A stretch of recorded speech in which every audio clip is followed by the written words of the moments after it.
Rocking star Manchu Manoj చాలా ఏళ్ల తర్వాత హీరోగా నటిస్తున్న సినిమా డేవిడ్ రెడ్డి. హనుమారెడ్డి దర్శకత్వంలో ఈ చిత్రం తెరకెక్కుతుంది. వెంకటరెడ్డి, భరత్ మోటుకురి దీనికి నిర్మాతలు. బ్రిటిష్ ఇండియా కాలం నాటి బ్యాక్ డ్రాప్ లో ఇంటెన్స్ యాక్షన్ డ్రామా స్టోరీతో భారీ స్థాయిలో ఈ చిత్రాన్ని రూపొందిస్తున్నారు. గురువారం లాంచ్ చేసిన ఈ మూవీ టీజర్ కు ట్రెమెండస్ రెస్పాన్స్ లభిస్తుంది. ఇదంతా బాగానే ఉంది కానీ డేవిడ్ రెడ్డి అనే టైటిల్ పై కొందరు నెటిజన్లు అభ్యంతరాలు వ్యక్తం చేస్తున్నారు.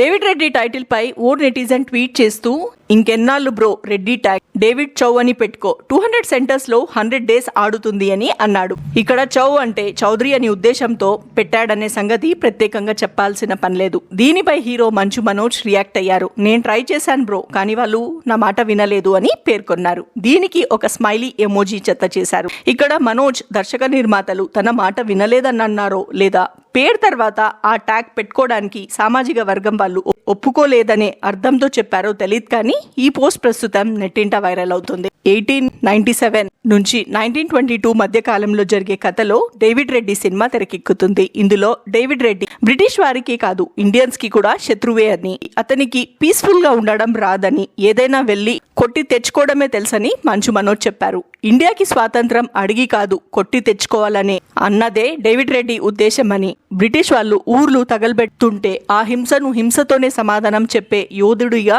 డేవిడ్ రెడ్డి కనిపిస్తాడని తెలిపాడు. డేవిడ్ రెడ్డి బైక్ పేరు వార్ డాగ్ అని, అతని చేతిలో ఉన్న స్టిక్ పేరు డెడ్ నోట్ అని, ఇవి రెండు డేవిడ్ రెడ్డి ఆయుధాలని చెప్పారు. ఇదొక పవర్ఫుల్ క్యారెక్టర్ అని, తనను ఎలాంటి సినిమాల్లో చూపిస్తే బాగుంటుందో అలాంటి చిత్రమే అని మనోజ్ పేర్కొన్నారు.